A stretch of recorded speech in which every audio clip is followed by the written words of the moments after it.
तो बात करते हैं चंद्रमा और शुक्र के युति प्रभाव के विषय में। जैसा कि आप लोग जानते हैं कि नवग्रह व्यवस्था में चंद्रमा को मन का कारक ग्रह कहा गया है। वहीं अगर शुक्र की बात की जाए तो शुक्र भोग ऐश्वर्य का कारक ग्रह है। जब ये दोनों आपस में कंजंक्शन होंगे तो जन्म कुंडली में एक युति का निर्माण होता है। जब भी कोई ग्रह पर्टिकुलर कंजंक्शन में आते हैं, किसी एक भाव में ही आते हैं, तो उसे युति कहते हैं। इस युति की विशेष चर्चा है। चंद्र और शुक्र अगर कहा जाए तो नवग्रह व्यवस्था में चंद्रमा तो किसी के साथ शत्रुता नहीं रखते, पर अगर शुक्र की बात की जाए तो शुक्र चंद्रमा से शत्रुवत स्वभाव रखते हैं। अब ये दोनों की युति जब कुंडली के अंदर होगी तो जातक के अंदर क्या प्रभाव होगा, इस पे मैं आज आपको विस्तृत चर्चा करता हूं।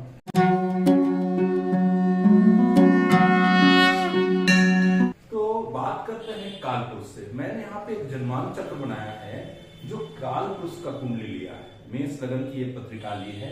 तो मेष लगन से अगर देखें तो चंद्रमा यहाँ पे चतुर्थ भाव के स्वामी होते हैं और शुक्र द्वितीय और सप्तम भाव के स्वामी होते हैं। जब कभी किसी ये दो ग्रहों की युति किसी पर्टिकुलर भाव में पड़ेगी तो जैसा कि मैंने पहले भी वीडियो में बताया था आपको कि जब भी कोई ग्रह की युति होती है तो मान लिए ये दूसरे भाव के स्वामी होते हैं शुक्र, चंद्रमा चौथे भाव के स्वामी होते हैं, शुक्र जो है वो सप्तम भाव के स्वामी होते हैं। तो ये तीनों भाव एक्टिवेट हो जाएगा।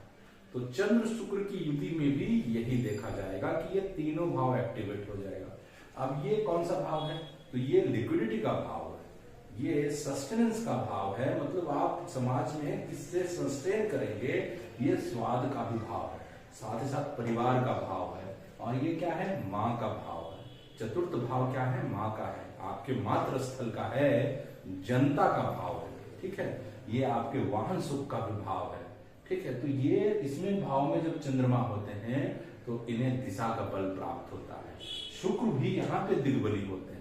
तो ये दोनों की युति जब होगी तो आपको कुंडली के अंदर चौथे भाव पे भी विचार जरूर करना होगा कि कारक तो एक साथ बैठे हैं पर्टिकुलर चार्ट में, पर क्या भाव और भावेश की क्या स्थिति है कुंडली के अंदर। मान लिया जाए कोई पत्रिका आपके समक्ष आए वृष लगन की, तो चंद्र शुक्र की युति आपको मिल जाएगी तृतीय भाव में। मतलब कर्क राशि में चंद्रमा और शुक्र की युति तृतीय भाव में है। मान लिया जाए यहाँ पे चंद्र और शुक्र की युति बन रही है। ठीक है, अब यहाँ पे देखें कि चतुर्थेश की क्या स्थिति है। चतुर्थेश बनेंगे सूर्य। सूर्य को देखिए आप इस कुंडली में कि सूर्य कहाँ जाके बैठे हैं, सूर्य कौन से पापक ग्रह से दृष्ट है, शुभ ग्रह से दृष्ट है। अगर चतुर्थेश प्रॉब्लम में आएगा, फिर भी ये चतुर्थ से व्यय भाव में बैठने के कारण चतुर्थ का भी व्यय कर रहे हैं, दोनों भाव कारक चतुर्थ का व्यय कर रहे हैं, तो कहीं ना कहीं जातक के अंदर चतुर्थ भाव से प्रॉब्लम दिखेगा आपको चार्ट में।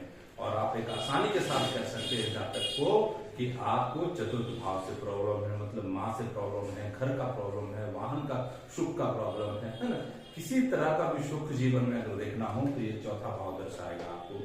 तो जब भी कोई कंजंक्शन देखे तो मैं आपको जरूर बताता हूँ ये कि कंजंक्शन में आपको ये जरूर देखना चाहिए कि कितना क्लोज कंजंक्शन हो रहा है, दोनों ग्रह की डिग्री कितनी दूरी पे है। अगर डिग्री 1 नवांश की है तो वो कंजंक्शन बहुत प्रभावशाली माना जाएगा।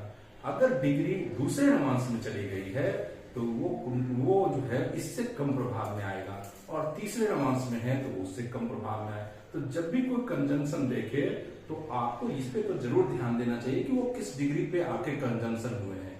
दूसरा ये देखना चाहिए आपको कि इस कुंडली में जो भी कुंडली में युति बन रही है दो ग्रहों की, इसमें कौन कारक कहलाते हैं। मान लिया जाए कर्क लगन के अंदर चंद्रमा और शुक्र की युति बनेगी तो लग्नेश, चतुर्थेश और लाभेश का संबंध बनेगा। तो इस कुंडली में कौन योग कारक है? शुक्र योग कारक तो नहीं होते पर तटस्थ भूमिका में होते हैं, क्योंकि केंद्र में इनकी एक राशि मिलती है कर्क लगन के अंदर, इसलिए ये कारक तो नहीं होते पर तटस्थ भूमिका में होते हैं। इसलिए चंद्रमा और शुक्र की युति अगर कर्क लगन के अंदर होगा तो ये वैभवशाली बनाएगा जातक को। मैं आपको और भी बताऊंगा कि मेष लगन में ये युति हो जाए तो क्या होगा, इसी तरह वृषभ लगन में ये युति हो तो क्या होगा। शुक्र के ऊपर 2-3 पॉइंट आउट आपको कर सकता है। चंद्रमा और शुक्र जब एक साथ हो किसी भी कुंडली के अंदर, किसी भी लग्न में, किसी भी राशि में चंद्रमा माँ का कारक ग्रह है और शुक्र सास का कारक ग्रह है। तो अगर आप फीमेल चार्ट के अंदर चंद्रमा शुक्र की युति देखें तो आप ये जरूर उसके कारतत्व को मिलाएं कि चंद्रमा बली है या शुक्र बली है, शुक्र कारक है या चंद्रमा कारक है इस लग्न के। मान लीजिए तुला लग्न के अंदर चंद्र और शुक्र की युति बनती है तो चंद्रमा की राशि जो है तुला लग्न के अंदर दसम भाव के अंदर होती है, दसम भाव में कर्क राशि आती है और लग्ने स्वयं शुक्र हो जाते हैं। ठीक है, तो जब ये दसम भाव क्या है, ये आपके सास का भाव है। अब तुला लगन के अंदर चंद्रमा और शुक्र की युति बनेगी तो सास संबंधित समस्याएं देखी जाएगी, क्योंकि दो कारक जो है वो आपस में जाके बैठे हैं। एक चंद्रमा मन का कारक, शुक्र भोग का कारक, ऐश्वर्य का कारक, कला का कारक, संगीत का कारक। तो ऐसे जातक के अंदर संगीत और कला भी अभूतपूर्व देखी गई है चंद्रमा शुक्र की युति में। शुक्र को ज्योतिष में धन से भी लिया गया है और चंद्रमा को भी धन से लिया गया है, क्योंकि लक्ष्मी योग आप सुने ही होंगे। चंद्रमा रिकरिंग इनकम को रिप्रेजेंट करते हैं। तो जब कभी किसी बिजनेसमैन के चार्ट में आप ये युति देखेंगे तो वैसे जातक को रिकरिंग इनकम बहुत ज्यादा होती है। रोजमर्रा की जो कमाई है वो चंद्रमा देते हैं। तो शुक्र के साथ चंद्रमा की युति होने के कारण जातक को दिनचर्या वाली आय ज्यादा होती है। ठीक है, तो ये भी आप देखें, जातक रेस्टोरेंट के फील्ड में हो सकते हैं, जातक संगीत के क्षेत्र में हो सकते हैं, कला के क्षेत्र में हो सकते हैं। ऐसे जातक बहुत ही कलात्मक होते हैं ये युति वाले जातक। आप इसे देखें, अगर आपके आसपास या आपकी कुंडली में चंद्र और शुक्र की युति है तो आप इसे देखें कि कौन से भाव से कंजंक्शन हो रहा है। मान लीजिए जाए मेष लगन की बात करते हैं। चलिए सर्वप्रथम मेष लगन की बात करते हैं। मेष लगन में अगर चंद्रमा शुक्र की युति हो तो क्या होगा। अब शुक्र यहाँ पे सप्तम भाव के स्वामी, द्वितीय भाव के स्वामी और चंद्रमा यहाँ पे चतुर्थ भाव के स्वामी। तो शुक्र सप्तम भाव के स्वामी होने के कारण क्या हो, एक तो वो पत्नी के कारक ग्रह, दूसरा माँ के साथ बैठे हैं। तो क्या होगा, यहाँ पे माँ और पत्नी के कारण संबंध विच्छेद होंगे आपके परिवार से। ठीक है, तो ये देखने को मिल सकता है। वृषभ लगन के अंदर ये पत्रिका अगर युति बन जाए तो वृषभ लगन में शुक्र लग्नेश और चंद्रमा तृतीयेश होते हैं। तो ये सिबलिंग्स प्रॉब्लम दे सकते हैं, भाई वंशी इशू दे सकते हैं, साथ ही साथ ससुर से ये संबंध विच्छेद करवा सकते हैं, क्योंकि तीसरा भाव क्या है, ससुर का है। ठीक है ना, सिबलिंग्स का है। तीसरा भाव आपके पड़ोसी का है, तो पड़ोसी के साथ कॉन्स्पिरेंसी हो सकती है जिस कारण आप फंस सकते हैं। यही अगर बात करें मिथुन लगन की तो मिथुन लगन में पंचमेश और द्वादशेश होकर शुक्र जब चंद्रमा धनेश के साथ बैठेंगे तो विदेश से भी आय देंगे आप। ठीक है, पंचम भाव ज्ञान का है, पूर्व पुण्य का है। पूर्व पुण्य के स्वामी जब चंद्रमा से कंजंक्शन होंगे द्वितीय भाव से तो कहीं न कहीं ज्ञान से धनार्जन करवाएंगे। तो ये अच्छा युति कर सकते हैं। पर इसमें हर एक युति में ये जरूर देखने को मिलेगा कि माँ और सास के बीच का संबंध विच्छेद आपको जरूर देखने को मिलेगा। ठीक है, ये जरूर आप लगाएं। साथ ही साथ चंद्र और शुक्र की युति में आप ये भी देखेंगे कि उनके परिवार के अंदर कोई ना कोई एक आंख वाला व्यक्ति हो सकता है या एक आंख से जो तिरछा देखने वाले व्यक्ति होते हैं, जिसे भेंजा भी बोला जाता है, वो भी हो सकते हैं। अगर चंद्रमा शुक्र की युति किसी कुंडली में है तो उसमें भाव और राशि दोनों ही आपको मिलाना है। चंद्र शुक्र की युति है तो आपको कर्क लगन के अंदर तो मैंने बताया ही, यही अगर सिंह लगन के अंदर हो जाए तो चंद्रमा द्वादशेश हो जाते हैं और शुक्र दशमेश हो जाते हैं, तो वो विदेश से कनेक्शन इनका हो सकता है और उच्चारण कर सकते हैं। यही अगर कन्या लगन की बात की जाए तो धनेश और भागेश होकर चंद्रमा लाभेश के साथ युति बनाएंगे तो ये भी अभूतपूर्व कह सकते हैं। पैसा के लिए तो बहुत बढ़िया युति है। तुला लगन के अंदर दशमेश चंद्रमा लग्नेश के साथ संबंध बनाएंगे, साथ ही साथ अष्टमेश के साथ संबंध बनाएंगे तो ये भी बढ़िया कह सकते हैं। दूसरा अगर देखा जाए वृश्चिक लगन के अंदर तो वृश्चिक लगन में सप्तमेश और भागेश चंद्रमा की युति बनेगी, साथ ही साथ द्वादशेश का भी संबंध रहेगा, तो विवाह के उपरांत भाग्योदय होने की संभावनाएं बनेगी। इसी तरह अगर देखे कुंभ मान लीजिएगा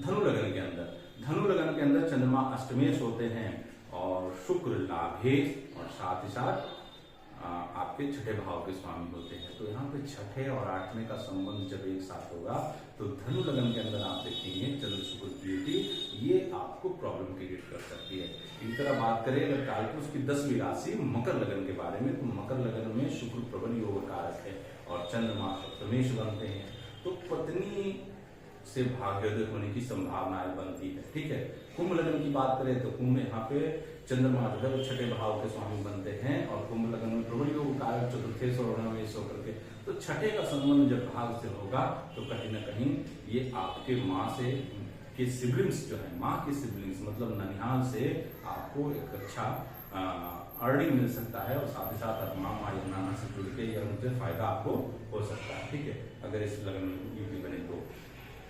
फिर अगर मीन लगन की बात की जाए तो मीन लगन में शुक्र क्या हो जाते हैं, तृतीयेश और अष्टमेश, और चंद्रमा हो जाएगा पंचमेश। तो पंचमेश के साथ जब युति अष्टमेश का होगा तो ज्योतिष में रुचि हो सकती है, आपके परिवार में मतलब ससुराल के परिवार में अच्छा सानिध्य हो सकता है। यहाँ पे भी युति अच्छा फल देगी मीन लगन के अंदर भी। तो इस तरह से आप लगाए चंद्र शुक्र की युति वास्तव तौर पे बढ़िया कही गई है। हाँ, पर चंद्रमा को आप देखिए, चंद्रमा नैसर्गिक शुभ ग्रह में नहीं आते, चंद्रमा को पक्ष बल विशेष में शुभता प्राप्त होती है। तो इसको आपको जरूर चेक करना होगा कि चंद्रमा पक्ष बल से पीड़ित है या शुभ है। अगर ये शुभ है तो शुक्र तो नैसर्गिक शुभ है, किसी पापक ग्रह से दृष्टि नहीं होना चाहिए कुंडली में, मंगल शनि राहु जैसे ग्रह उनको ना देख रहे हो तो ये फूल फल आपको जरूर प्राप्त होंगे। तो इसी तरह के ज्योतिष ज्ञानवर्धक वीडियो मैं आपके साथ साझा करता रहूंगा। वीडियो पसंद आए तो चैनल को लाइक शेयर सब्सक्राइब करना ना